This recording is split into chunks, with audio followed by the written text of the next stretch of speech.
Het is een man met een missie. In 2009 begon hij met het fotograferen van inheemse stammen die dreigen uit te sterven. 2,5 jaar reisde hij de wereld over met als eindresultaat het boek Before They Pass Away. Ik heb het hier over de Britse fotograaf Jimmy Nelson. Nu heeft hij een nieuwe missie, de Jimmy Nelson Foundation. Hiermee wil hij meer bewustzijn creëren voor ons culturele erfgoed. Vandaag is de officiële lancering en ik ga met hem in gesprek. You started photographing while you were traveling through Tibet when you were 18 years old.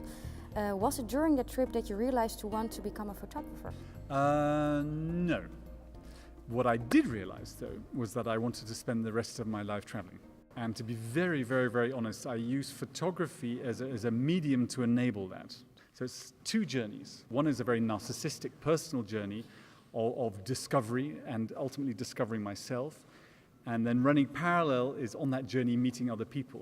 And to justify that, I have to make a few pictures along the way. Op wat voor manier beïnvloed jij Jimmy? Ik denk dat ik iedere keer zijn plannen concretiseer en echt waarmaak. Jimmy is toch wel een hele erge romanticus.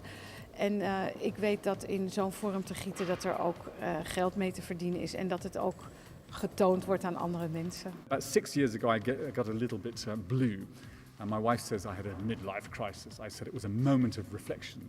I was very unhappy working in the commercial field. I didn't believe in it. I didn't feel it. It wasn't what I wanted. My wife said, well, there's only one thing that really interests you. There's only one thing that you're passionate about. And that's this very curious obsession with indigenous cultures, with tribes, that you've been talking about the whole of your life. You better go off and do that. What am I searching for in a picture? What I'm searching for is myself. To find that answer, I've gone to the extremes in meeting other people.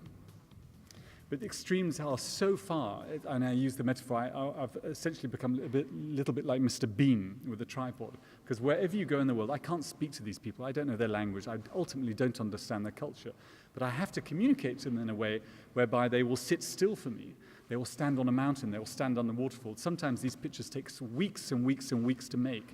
So until you truly sort of abandon yourself and become metaphorically naked, you will never be able to make that contact.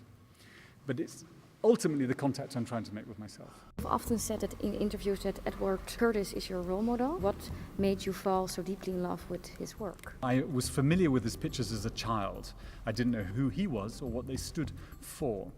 Until about 10 years ago, somebody said, Jimmy, you remind me of Edward Curtis. I started to read, and the more I read, the more I felt an affinity to who he is and was.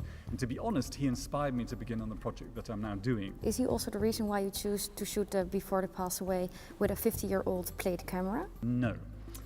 I'm a fairly hyper person. Yeah. People describe me with having ants in my pants. When I come to you and you're in the middle of the jungle and you're on a cannibal, and if I run up to you with a new Nikon and I stick in a card with many thousands of pictures and I press a button, I use the metaphor, you spray and pray. Whatever happens, I'll get a picture with you, but I don't have to make contact with you. But if I want to make contact with you, I have to invert the process and I have to go with one camera and essentially one sheet of film. Before I press the shutter of that film, we have to have made contact. Because the shutter speed is very long, so there's going to be lots of movement, and I only have that one chance to make the picture.